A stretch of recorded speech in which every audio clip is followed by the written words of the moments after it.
अस्सलाम वालेकुम नाज़रीन, प्रोग्राम न्यूज़ व्यूज़ में आपको खुशामदीद कहूँगी। मैं हूँ आपकी मेज़बान पलवश शाह महमूद। नाज़रीन, कौमी असम्बली में अपोजिशन लीडर का ओहदा खाली होने का नोटिफिकेशन जारी हो चुका। कौमी असम्बली सेक्रेटेरिएट ने ऐवान ज़ीरी में अपोजिशन लीडर का ओहदा खाली होने का नोटिफिकेशन जारी कर दिया है।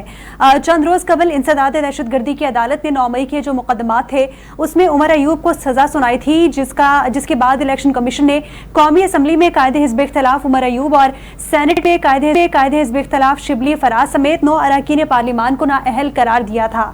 ज़राए का बताना है कि स्पीकर कौमी असम्बली नए अपोजिशन लीडर का नोटिफिकेशन जारी करेंगे।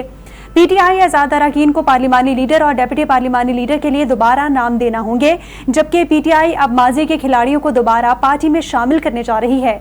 इंसाफ के पार्लिमानी पार्टी के हंगामी इजलास में शेर अफजल मरवत की पार्टी में वापसी पर मुशावरत की गई। ज़राए का इस हवाले से बताना है कि पार्लिमानी पार्टी के बुलाने पर शेर अफजल मरवत इजलास में पहुंचे थे। ज़राए के मुताबिक तहरीक इंसाफ के अरकान ने कहा कि शेर अफजल मरवत का भी मौक़िफ़ सुना जाना चाहिए और तमाम ज़राए के मुताबिक इसद कैसर और शहरयार आफरीदी ने शेर अफजल मरवत की वापसी पर मौक़िफ़ पेश किया, जबकि शेर अफजल मरवत की पार्टी में वापसी की तायद निसार जट ने भी की। तमाम तर मामलात पे आज के प्रोग्राम में बात करेंगे। हमें ज्वाइन कर चुके हैं पीटीआई से इब्राहिम खान साहब और तज्जियाकार हैं अली फुरकान साहब। दोनों मौजूद मेहमानों का बहुत शुक्रिया। सबसे पहले इब्राहिम साहब आपसे जानना चाहूँगी, अपोजिशन लीडर की कुर्सी खाली हो चुकी है, अब इस हवाले से आगे क्या पेशरफ्त मुतवक्की है, आपसे ये जानना चाहूँगी। बिस्मिल्लाहिर्रहमानिर्रहीम। पहली बात तो ये है जी कि ये कोई नए सिस्टम के तहत या कोई नया ही निज़ाम इस मुल्क में राइज है, समझ नहीं आ रहा। जमहूरियत नाम की तो कोई चीज़ यहाँ पे इस वक्त मौजूद नज़र नहीं आ रही। पहले अपोजिशन लीडर जो था प्रोविंशियल असम्बली पंजाब का, उसको हटाया गया। अब कौमी असम्बली का और सेनेट के वो भी दोनों हटा दिए गए। बेसिकली ये एक टैक्टिक्स हैं प्रेशर के कि आप अगर बैठे भी सही तो असेंबली में आपकी प्रेजेंटेशन नहीं होनी, आप रिप्रेजेंटेशन नहीं होनी चाहिए और आप खामोशी से बैठे। अगर कोई बोला फिर हमारे पास 100 तरीके हैं। पाकिस्तान में बदकिस्मती इस वक्त से खास तौर पर पंजाब में झूठे पर्चे दर्ज करवाना और उसमें लोगों को सजाएं देना इशू कोई नहीं है। पुलिस पर्चा दे देती है और फिर आगे जो इनके बिठाए हुए जज साहबान हैं वो बैठ के अपनी मर्जी के जो है वो दे देते हैं जी। मैं आपको 9 मई के हवाले से बताऊं, एक हमारी साबका बड़ी मेंबर थी कौमी असम्बली की, वो भी उस दिन उसी वकूए में मौजूद थी जब हमारे यहाँ से बाकी हजरात जो जिनको कि अब सजाएं हुई हैं ये 10-10 साल वाली, वो भी लाहौर में, अब उन्होंने क्योंकि अमली अब्बास ने छोड़ दी पार्टी तो वो बेगुनाह हो गई और जो पार्टी में खड़ा रहा उनको कैद हो रही है, उनको सजाएं हो रही हैं। तो ये इंसाफ की धज्जियां उड़ाई जा रही हैं, लेकिन ये मुल्क और ये पीटीआई की बात नहीं है जी। मैं सिर्फ इतना कहना चाह रहा हूँ कि ये मुल्क के लिए अच्छा नहीं है जी। पीटीआई को छोड़े किसी भी जमात को ले लें, जब कानून के दायरे के अंदर मामलात नहीं चलेंगे और अपनी मर्जी की जज, अपनी मर्जी की ज्यूरी और अपने मर्जी के फैसले, तो फिर इस तरह से मुल्क में इस्तेकाम नहीं आ सकता। जो कि पिछले 4 साल में आप देख चुकी हैं कि मुआशी जो आपके इंडिकेटर हैं वो देखें 6.2 से 1-1.5% पे आ गए हैं जी। आपकी तरक्की नहीं हो रही, ज़राअत बैठ गई है, आपकी इंडस्ट्री बैठ गई है, आपके मुल्क में कोई पैसा इन्वेस्ट करने के लिए तैयार नहीं है। ये तो हम शुक्रगुजार हैं ओवरसीज पाकिस्तानीज के जो पैसे भेज रहे हैं और इस मुल्क का निज़ाम चल रहा है, वरना वो भी बंद कर दें तो फिर इस मुल्क में फॉरेन एक्सचेंज का जो है वो भी फुकदान पैदा हो जाए। और बस ये मैं समझता हूँ कि ये मुल्क के लिए ठीक नहीं है। सही मुल्क एक ही तरीके से चल सकता है कि इस मुल्क में जमहूरी निज़ाम को जो है वो चलने दिया जाए और जमहूरी तकाज़ों के मुताबिक और लॉ ऑफ द लैंड जो है उसको प्रिवेल करना चाहिए, ना कि अपने सिलेक्टेड डिसीजंस को आगे लेके चलने से ये मुल्क नहीं चलेगा। सही। सना मिर्जा साहिबा भी हमें ज्वाइन कर चुकी हैं, तज्जियाकार हैं। बहुत शुक्रिया सना साहिबा। लेकिन सबसे पहले अली फुरकान साहब आपकी जानिब बढ़ूंगी। आपसे ये जानना चाहूँगी कि जिस तरह हमने अपने प्रोग्राम के इंट्रो में भी जिक्र किया कि इस वक्त अपोजिशन लीडर की जो सीट है वो खाली है। तहरीक इंसाफ कह रही है कि उमर अयूब भी हमारे अपोजिशन लीडर रहेंगे, लेकिन अगर हम असम्बली की बात करें तो असम्बली में तो वो नाअहल हो चुके हैं। अब आप क्या समझते हैं कितनी देर तक इंतजार किया जा सकता है अपोजिशन लीडर का?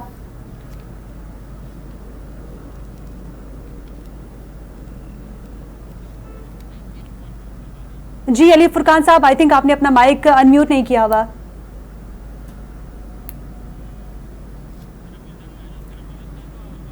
गालिबन हमारा राब्ता मुनक़ता हो चुका है। सना मिर्जा साहिबा, आपकी जानिब आना चाहूंगी, आप क्या देखती हैं, अपोजिशन लीडर के बगैर कब तक इंतजार किया जा सकता है?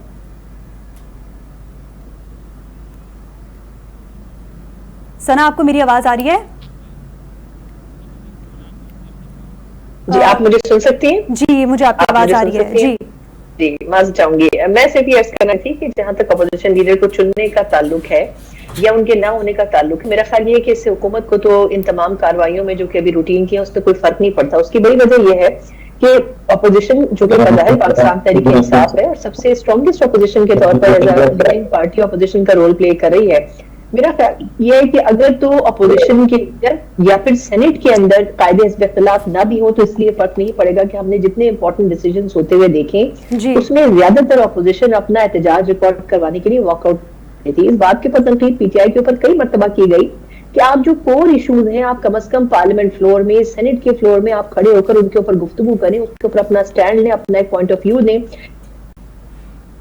आपके लोगों से गुफ्तगू करते थे उसमें ज्यादातर की राय ये थी कि हम इस पार्लियामेंट को नहीं मानते, 47 की हुकूमत है, तो इसलिए इस पार्लियामेंट का, इस ऐवान का हिस्सा बनने का कोई फायदा नहीं होगा। देखिए अगर तो ऐसा है तो फिर पार्लियामेंट सेनेट में होने की कोई वजह नहीं समझ आती अपोजिशन की, लेकिन अगर आप अपोजिशन है तो आपको अपोजिशन के तौर पर अपना रोल प्ले करना चाहिए माजरत के साथ। देखिए जहां तक हम बात करते हैं, आपको याद होगा 90s में बेनजीर भुट्टो साहिबा की एक अपोजिशन थी और नवाज शरीफ साहब 2/3 अक्सरियत के साथ इख्तिदार में मौजूद थे, बड़ा महदूद अपोजिशन का नंबर था, लेकिन बेनजीर साहिबा ने नाकू चने नवाज शरीफ साहब को चबवाए थे अपोजिशन की हैसियत से और कोई भी काम उन्होंने ठीक से करने नहीं दिया था और उन्होंने कम नंबर होने के बावजूद भी अपोजिशन की हैसियत से अपना लोहा मनवाया था। तो फिर पीटीआई को इतना ज्यादा डिसहार्ट नहीं होना चाहिए। अगर उनके पास एक अपोजिशन लीडर हटा दिया गया है तो इससे कोई फर्क नहीं पड़ता। पीटीआई की एक अपनी डेडिकेशन है, अपने पार्टी लीडर के पीछे है और हर पॉलिटिकल पार्टी की ऐसे ही होती है।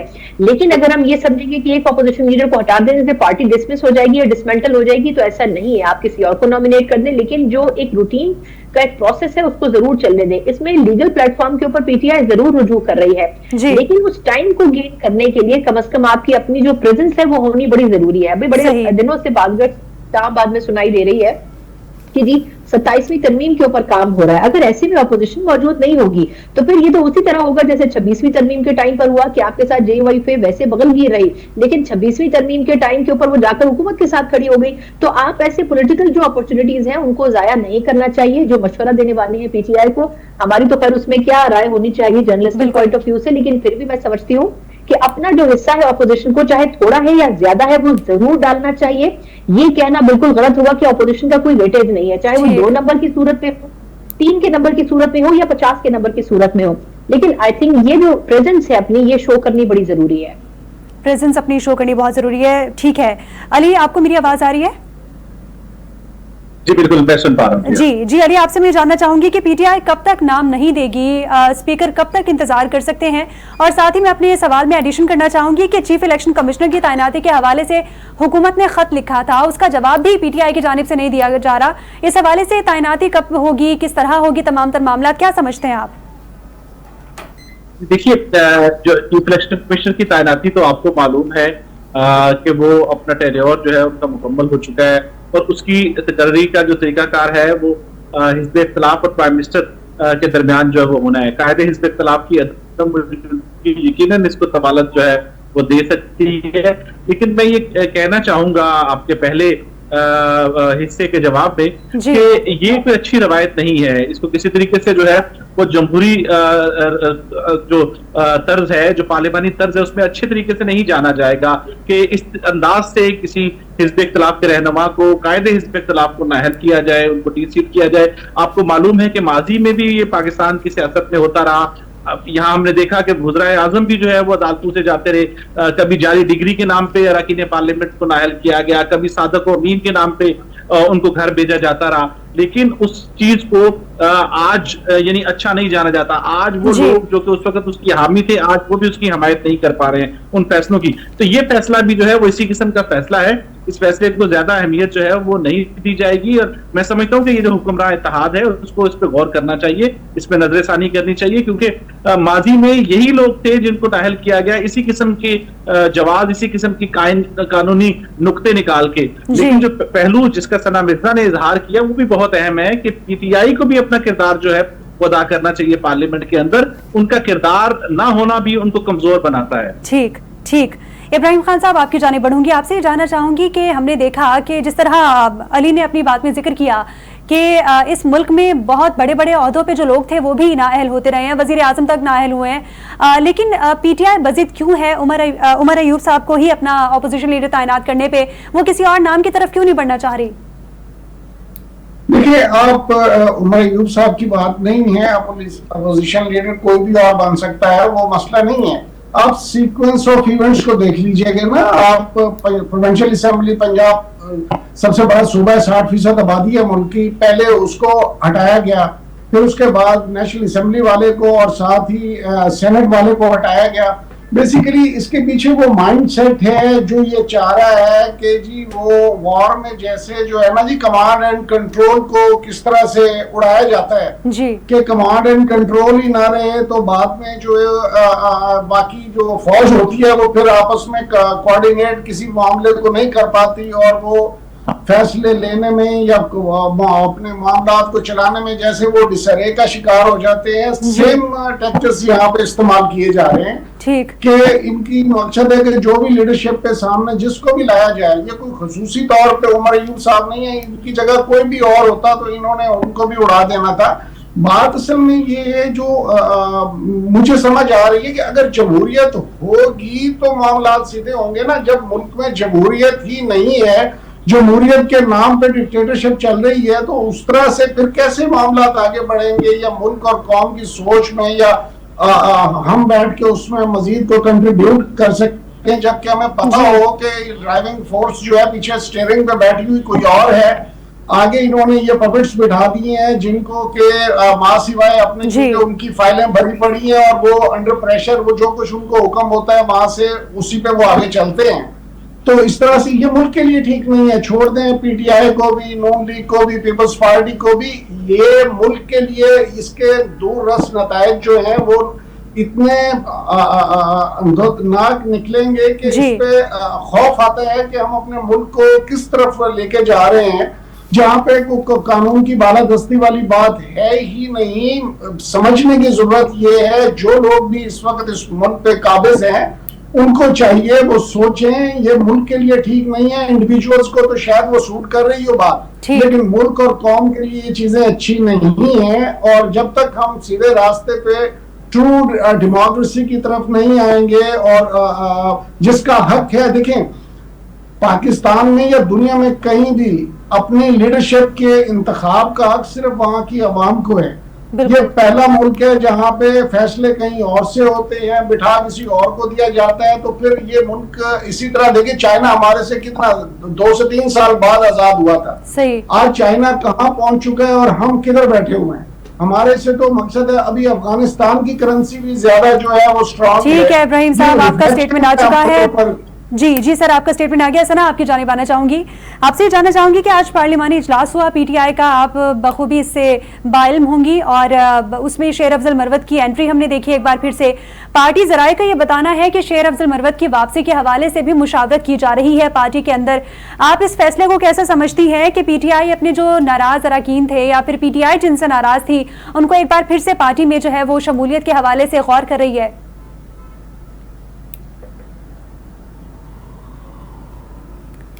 सना, आई गेस आपका माइक अनम्यूट नहीं है। जी मैं सिर्फ ये अर्ज कर रही थी कि अगर आप मरवत साहब की पर्सनालिटी को बखूबी समझते हैं तो मेरा ख्याल है कि मरवत साहब भी पीटीआई के बगैर नहीं रह सकते हैं और पीटीआई भी मरवत साहब के बगैर नहीं रह सकती। इसमें कोई शक नहीं है कि खान साहब के बाद जो चंद शख्सियात पीटीआई में हैं जो कि क्राउड पुलर है, मरवत साहब भी उसमें शामिल हैं।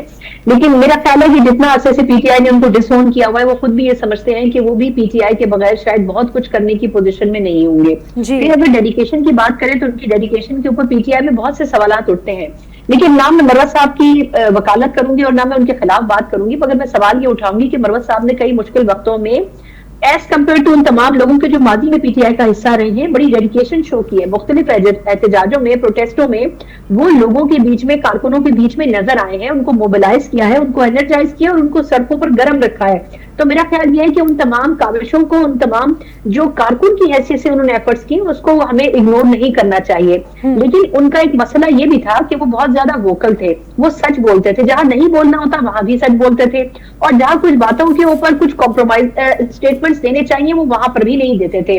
ठीक, पार्टी पॉलिसीज, पार्टी डिसीजंस को वो डिस्क्लोज भी कर देते थे। अब वो उनकी अपनी जाती मंशा और मर्जी होगी कि वो आखिर ऐसा क्यों करते थे, लेकिन उससे पार्टी को जरूर नुकसान पहुंचा। पार्टी क्या सोच रही होती थी वो पहले से पता चल जाता था। मैं ये समझती हूँ कि वो सिर्फ अकेला जरिया नहीं थे पार्टी की खबरें बाहर लाने का, लेकिन वो होता है बद से बदनाम बुरा, क्योंकि उनका परसेप्शन ऐसा बन गया था कि वो बहुत सारे लोग जो कि बाकी भी बातें खबरें बाहर लेके आते थे, वो उनके बारे में इतनी बात नहीं होती थी जितनी मरवत साहब के बारे में होती थी, क्योंकि उनकी पर्सनैलिटी या उनका ऑरा ऐसा है। लेकिन मेरा ख्याल यह है कि मरवत साहब जैसी शख्सियत को पार्टी का हिस्सा होना चाहिए। उसकी बहुत सी वजूहात है जिसपे शायद टेलीविजन के ऊपर बात करना बड़ा मुश्किल है। मरवत साहब जो है वो कुछ जगहों पे पसंद भी किए जाते हैं जहां पर पीटीआई पसंद नहीं की जाती है, तो वो यकीनन कुछ हिस्सों में ज्यादा बेहतर एक्ट या परफॉर्म कर सकते हैं। फिर वो क्रिटिसाइज और कम से कम ऑनेस्टली बहुत सी चीजों के ऊपर कमेंट कर सकते हैं। पीटीआई में बहुत से लोग करते हैं, कोई बुरी बात नहीं है, लेकिन अगर डेमोक्रेसी है पार्टी के अंदर, खुलकर बात करने की इजाजत है, तो फिर आपको ऐसे लोगों को शामिल करना चाहिए। वरना तो फिर ये वही बात होगी, वन मैन शो होगा कि जिस तरह बाकी पार्टियों के ऊपर क्रिटिसाइज करते हैं कि नून लीग में नवाज शरीफ साहब थे, अब मरियम साहिबा है, पीपल्स पार्टी में पहले बेनजीर साहब मरहूम थी, उसके बाद जरदारी साहब हुए, और अब सो कॉल्ड बिलावल साहब हैं जो कि एक्चुअली नहीं है। तो मेरा ख्याल यह है कि इन चीजों को समझने की जरूरत है कि आपको पार्टी में ऐसे लोगों की जरूरत होनी चाहिए जो कि कारकुनों को, यंगस्टर्स को, यंग ब्लड को वापस पार्टी की तरफ लेके आए, उनको कनेक्टेड रखें। इस वक्त पार्टी माजरत के साथ पंजाब में बहुत ज्यादा डाउनफॉल का शिकार है, और खैबर पख्तूनख्वा में जो हमें एक हाइप नजर आती थी वो वहां पर ग्रुप बंदी की वजह से, जो कि जो हमारे सीएम खैबर पख्तूनख्वा हैं, गंडापुर साहब, और उसके अलावा जो दूसरा ऑपोनेंट ग्रुप है जिसका जुनैद अकबर साहब भी हिस्सा है, वो उसकी वजह से पार्टी बहुत ज्यादा डिवाइड हो गई है। और डिवाइड होने के बाद जितना परफॉर्मेंस है गंडापुर साहब की, उसकी वजह से पार्टी बहुत ज्यादा क्राइसिस का शिकार है। तो ऐसे में एक ऐसी शख्सियत की जरूरत होनी चाहिए जो कि पार्टी को केपी में ऑन स्ट्रीट्स मोबिलाइज रखे, कनेक्टेड रखे, और आई थिंक मरवत साहब उसके लिए बेहतर ऑप्शन हो सकते हैं। अगर उनको पार्टी में वापस लिया जाता है तो उसका पार्टी को नुकसान नहीं होगा, फायदा ही होगा। सही सही। अली, आपकी जानिब आऊंगी। जिस तरह सना ने अपनी बात में जिक्र किया कि शेर अफजल मरवत हमेशा कारकुनान को जो है वो इकट्ठा रखने में बड़े काम आए हैं, और पार्टी को अगर वो दोबारा उनकी शिरकत पार्टी में हो जाती है तो वो यकीनन पार्टी के लिए अच्छे साबित हो सकते हैं। आप इस हवाले से क्या कहेंगे? शेर अफजल मरवत को अगर दोबारा पार्टी में शामिल कर लिया जाता है तो जो 14 अगस्त पे तहरीक होने वाली है, तहरीक इंसाफ की जो एहतजाज होने वाला है, साथ ही बानी पीटीआई की रिहाई के हवाले से जो तहरीक चलाने वाले हैं पीटीआई वाले, आप समझते हैं कि उन तमाम तर मामलात में शेर अफजल मरवत अच्छे साबित हो सकते हैं पार्टी के लिए? मेरे ख्याल में पीटीआई को इसीलिए शेर अफजल मरवत की याद आई है क्योंकि अब सूरत हाल सड़कों के ऊपर कोई शायद इतनी अच्छी उनके नहीं रही। 5 अगस्त की जो कॉल थी उसको देखते हुए आप ये कह सकते हैं कि माजी की जो पीटीआई थी, जो कि लॉन्ग मार्चेस के लिए, जो धरनों के लिए, जो बिलियन मार्च के लिए मशहूर थी, वो पीटीआई 5 अगस्त को हमें दिखाई नहीं दी। लेकिन आप ये देखिए कि इलेक्शन मुहिम से पहले जब पीटीआई के ऊपर सख्तियां थी और पीटीआई की जो आला क़यादत है वो तमाम तर जो है वो ज़ेरे ज़मीन जा चुके थे, तो ये शेर अफजल मरवत ही थे जो लकी मरवत से लेके कराची तक जो है वो बड़े बड़े जलसे जो है जिन्होंने किए, बड़ी बड़ी रैलीज जो है उन्होंने करने में कामयाब रहे। और उसका एक पहलू जिसका सना मिर्जा ने जो है वो इशारा दिया कि वो वहां भी कबूल हैं जहां पीटीआई की जो रहनुमा जो कि अभी नाहल हो रहे हैं, जिनकी वहां कबूलियत नहीं थी, तो उन हलकों में भी शेर अफजल मरवत की कुछ कबूलियत है। तो इसलिए ये पीटीआई को जो है वो दोनों तरफ से जो है शेर अफजल मरवत की वापसी जो है वो सूट करती है। लेकिन मैं एक पहलू जो वो सामने जरूर रखना चाहूंगा कि पीटीआई अपनी गलतियों से सीखने को तैयार नहीं है। आप ये देखिए कि ये पीटीआई ने जब असेंबलियों से इस्तीफे दिए थे गुज़श्ता पार्लियामेंट से, तो उसको इन्होंने खुद तस्लीम किया कि वो उनकी गलती थी, और उसके नतीजे में जो मकसद ये हासिल करना चाहते थे वो मकसद हासिल नहीं हो सका। और आज वही गलतियां जो है वो दोबारा दोहराई जा रही हैं, चाहे वो कायदे हिज़्ब इख्तिलाफ के हवाले से नॉमिनेशन हो, चाहे वो ज़िमनी इलेक्शन न लड़ने का जो है वो इमरान खान का फैसला है। तो ये वो फैसले हैं जो कि पीटीआई को मुस्तकबिल में याद दिलाएंगे। ये वही गलतियां हैं जो उन्होंने पहले की हुई है, तो पीटीआई अपनी गलतियों से सीखने को मेरे लिए अभी तक तैयार नहीं हो सकती। सही सही। इब्राहिम साहब, आपकी जानिब बढ़ूंगी। प्रोग्राम के आखिरी हिस्से में आपसे ये जानना चाहूंगी कि तहरीक इंसाफ ने ज़िमनी इंतखाबात में बायकॉट का भी फैसला किया है, लेकिन पार्टी के जो अलग अलग रहनुमा है उनकी जानिब से स्टेटमेंट्स अलग अलग आने का सिलसिला जारी है। तो ये आप लोगों की पार्टी में कब डिसाइड होगा कि इंतखाबात में हिस्सा लेना है या नहीं लेना? देखिए, इसमें मैं आपको थोड़ा सा एक्सप्लेन कर दूं। अब 2000 ये जो 24 के जो इंतखाबात हुए 8 फरवरी वाले जी, उसमें क्योंकि पूरे मुल्क में ये इंतखाबात हो रहे थे, उसमें तमाम तर ऑपरेशन, तमाम तर ये यूटिलाइजेशन ऑफ फोर्सेस के बावजूद अगेंस्ट पीटीआई और बल्ले का निशान छीनने के बावजूद भी ये कामयाब नहीं हो पाए और हम काफी तादाद में जो है वो सीटें लेके आ गए। तो फिर इनको मुख्तलिफ बहानों से वो सीटें एक दो चार करके और लोगों को हटाते गए। अब जो इस वक्त तरीका मुरव्वज है मौजूदा सूरत में, वो इन्होंने ज़िमनी इंतखाबात में वो शुरू किया। मैं आपको मुल्तान की सिर्फ मिसाल दे देता हूँ। मुल्तान में ज़िमनी इंतखाब हुआ, यूसुफ रजा गिलानी साहब को कोई 14,000 वोट जो है उनके वो रिजेक्ट करके उनके मध्य मुकाबले और फिर 144 वोट से उनको जितवाया गया। तो गिलानी साहब ने वो सीट छोड़ी क्योंकि वो सेनेट में इंटरेस्टेड थे, उधर चले गए। तो उनका बेटा, एक ऐसा बेटा जो कभी पॉलिटिक्स में आज तक आया नहीं, और पीपल्स पार्टी की, मैं वैसे इसलिए नहीं कह रहा कि किसी को अपना अंडर एस्टिमेट करते हो, इधर यहाँ पे people's party as a party कोई एग्जिस्ट नहीं करती मुल्तान शहर में। ठीक। तो उस बच्चे का जब ज़िमनी इलेक्शन हुआ तो वो 36,000 की लीड से जीता। अब मैं आपको बैकग्राउंड सिर्फ इसलिए बता रहा हूँ कि उसमें होता क्या है कि अब ये वो एडीसीआर टाइप, जिस तरह ख्वाजा आसिफ वाला इशू चल रहा है जी, उसको बिठा के कमिश्नर की या डीसी की सुपरविजन में 3 से 4 दिन पहले या 2 दिन पहले ये तमाम जो प्रिजाइडिंग ऑफिसर्स हैं उनको कॉल ऑन किया जाता है कि जी आपकी मीटिंग है।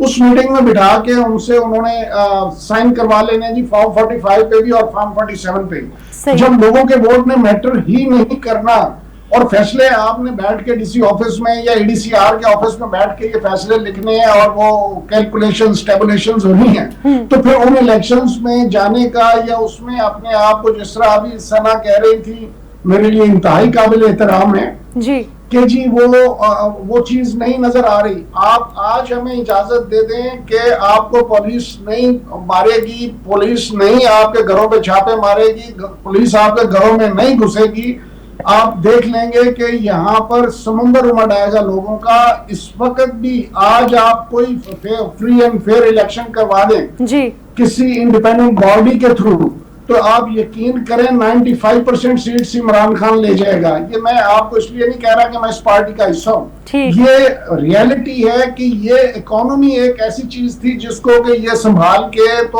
अपने आप को कोई थोड़ा कवर दे सकते थे। इकोनॉमी को भी इन्होंने मुकम्मल तौर पे तबाह किया और लोग बद से बुरे हाल में चले गए हैं। तो इसलिए इनके लिए कोई चांस नहीं है, या तो ये डिलीवर करते, डिलीवर भी इन्होंने कुछ नहीं किया। नतीजतन अब ये है कि अगर फ्री एंड फेयर इलेक्शन हो जाए तो इनको नजर आ रहा है कि ये कहीं भी नजर आने के नहीं है, तमाम पार्टियां मिलकर जो इस वक्त इक़्तिदार में है जी। तो अब इनका यही एक तरीका रह गया है कि ये फाशिज्म के तहत बैठ के जो मर्जी करते जाएं और अवाम इनको चैलेंज करने की कोशिश करे तो पकड़े अंदर कर दें, दहशतगर्दी के पर्चे कर दें, ये कर दें, वो कर दें। इस तरह से देखें पाकिस्तान चलेगा डेमोक्रेसी के साथ। अगर इस तरह नहीं किया, 71 की मिसाल आपके सामने है, क्या हुआ था, मुजीब वाज़ेह अक्सरियत से जीत गया था, किसी और को वो बनाया गया, नतीजतन पाकिस्तान जी बिल्कुल ठीक है। इब्राहिम साहब, आपका ये ज़िमनी इंतखाबात के हवाले से जो स्टेटमेंट था वो आ चुका है। सना, आपकी जानिब बढ़ूंगी।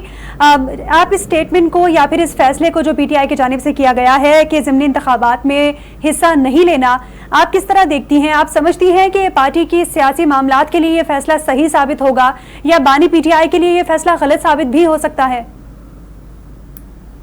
देखिए, मेरा ख्याल है बानी पीटीआई को इससे कोई फर्क नहीं पड़ेगा। अगर जीत भी जाए तब भी वो जेल में है, अगर हार भी जाए तब भी वो जेल में है। मैं इब्राहिम साहब की बड़ी इज्जत करती हूँ, मेरे लिए भाई की तरह है, लेकिन ये बात इनकी अपनी जगह दुरुस्त है कि लोगों में खौफ तो मौजूद है। लेकिन मैं इनसे कहूंगी कि देखिए, अगर आपको याद हो ज़िया-उल हक साहब के दौर में क्या कुछ होता रहा, सियासतदान तो दूर की बात है, साथियों ने क्या कुछ सहा, लेकिन क्या उसमें लोगों ने एहतजाज करना छोड़ दिया, सड़कों पर निकलना छोड़ दिया, किस तरीके से लोगों को कोड़े मारे गए, ये दूर की बात नहीं लगती। फिर मुशर्रफ साहब के दौर में कितना कुछ होगा वहां पर। मैं सिर्फ अपनी बात एक पॉइंट अपना कंप्लीट करना चाह रही हूँ जी जी कि आई अंडरस्टैंड कि इस वक्त पीटीआई की जो फर्स्ट ईयर की लीडरशिप है या तो वो भाग गई है या जेलों में कैद है या उनके खिलाफ फैसले आ रहे हैं। सेकंड ईयर की जो लीडरशिप है वो उतनी केपेबल नहीं है, और जो थर्ड ईयर की लीडरशिप है वो ऑब्वियसली वो लोग हैं जो मुख्तलिफ अपॉर्चुनिटीज को पीटीआई में गेन करने के लिए पीटीआई का लेबल इस्तेमाल करें, जो यूनानिमस किस्म के, मतलब लोग उनको नहीं जानते। ये बात दुरुस्त है कि 2024 में खान साहब ने जिसको भी टिकट दिया वो इलेक्ट हो गया क्योंकि लोगों ने पीटीआई को वोट देना था। लेकिन मेरा सिर्फ कहने का मकसद ये है कि इनकी जो स्ट्रगल है उसको कंसिस्टेंट होना चाहिए। ऐसा नहीं है कि नहीं होगी, लेकिन जितना भी हो उसको कंसिस्टेंट इसलिए होना चाहिए कि 5 अगस्त की अगर बात करें, भले वो एक नाकाम एहतजाज था लेकिन हुकूमत परेशान जरूर थी। हुकूमत ने दिन की शुरुआत में ही नहीं कहा था कि पीटीआई का एहतजाज नाकाम हो गया, वो पूरा दिन देखते रहे और उसके बाद इख्तिताम पर उन्होंने कहा कि हाँ जी नाकाम हो गया, लेकिन इसका मतलब ये कि उनके दिल में वो खौफ मौजूद था कि शायद कामयाब हो जाए। तो मेरा ख्याल ये है कि वो जो स्ट्रगल है उसको कायम रहना चाहिए। दूसरी बात, जहां तक जिमनी इलेक्शन की आपने बात की, मैं सिर्फ एक कोई कमेंट दूंगी कि देखिए कभी भी आपको किसी खेल में मैदान खाली नहीं छोड़ना चाहिए। बहुत से इंतखाबात ऐसे, और ये हमेशा से होता है कि जो हुकूमत रूलिंग पार्टी जिसकी होती है, जिमनी इलेक्शन में 99% वही पॉलिटिकल पार्टी जीतती है, ये बात दुरुस्त है। लेकिन इसका क्या मतलब है कि बाकी पॉलिटिकल पार्टीज के इलेक्शन में कंटेस्ट नहीं करेंगी? मेरा ख्याल है कि उनको कंटेस्ट करना चाहिए और पीटीआई को भी जरूर करना चाहिए था। सही सही। अली, लास्टली आपकी जानिब बढ़ूंगी, आपसे ये जानना चाहूंगी कि ये जो पीटीआई की जानिब से ज़िमनी इंतखाबात में हिस्सा ना लेने का फैसला किया गया है, इस पर आप क्या समझते हैं कि इससे हुकूमत को फ्री हैंड मिल जाएगा या फिर पीटीआई को अपना ये फैसला वापस ले लेना चाहिए ताकि जितने भी पार्टी वर्कर्स थे वो भी एक तरह से मुतहरिक होते और पार्टी के जितने भी लोग हैं पाकिस्तान के पीटीआई के साथ खड़े होते हैं उनको भी मौका मिलता है एक बार फिर से पीटीआई के हक में बोलने का, बाहर निकलने का? जी, पीटीआई के इस फैसले से न सिर्फ हुकूमत को फ्री हैंड मिलेगा, उनको ये नई मजीद नशिस्तें मिलेंगी, बल्कि पार्लियामेंट के अंदर भी उनकी अक्सरियत जो है वो 2/3 में तब्दील हो सकती है। ठीक। तो सेनेट में आपको मालूम है कि पहले ही वो 2/3 अक्सरियत जो है वो हासिल कर चुका है, जो इस वक्त हुक्मरान इत्तेहाद है। उसके बाद अगर नेशनल असेंबली में भी ये 2/3 अक्सरियत हासिल कर लेता है तो आप ये देखिए कि पीटीआई असेंबली में होती है या नहीं होती, उससे कोई फर्क नहीं पड़ेगा। ना आम लेजिस्लेशन के लिए उनकी जरूरत होगी, ना किसी आईनी तरमीम के लिए उनकी जरूरत होगी। ये फैसला मैंने जिस तरह पहले कहा कि ये फैसला जो है वो किसी सूरत की दानिशमंदाना फैसला दिखाई नहीं देता, क्योंकि इसी किस्म के फैसले से के ऊपर तो पीटीआई ने ये कहा, एतराफ किया कि हमसे गलती हुई। जब असेंबली से इस्तीफा दिया पिछली गुज़श्ता असेंबली में और पंजाब और खैबर पख्तूनख्वा की असेंबलियां डिसॉल्व की गई, तो ये तस्लीम किया कि उनसे गलत फैसला हुआ क्योंकि उससे नताइज नहीं हो सके। तो ये भी फैसला वही उसी किस्म के नताइज देगा, ये कोई नए नताइज नहीं देगा पीटीआई के लिए। सही, बहुत शुक्रिया अली फुरकान साहब और सना मिर्जा साहिबा, सीनियर तजियाकार और सहाफ़ी हमारे साथ मौजूद थे, और इब्राहिम खान साहब पीटीआई के रहनुमा हमारे साथ मौजूद है। तीनों मुअज़्ज़ज़ मेहमानों का बहुत शुक्रिया। नाज़रीन, इसी के साथ ही प्रोग्राम का वक्त अपने इख्तिताम को पहुंचा। मुझे और मेरी इजाज़त दीजिए। अल्लाह हाफ़िज़।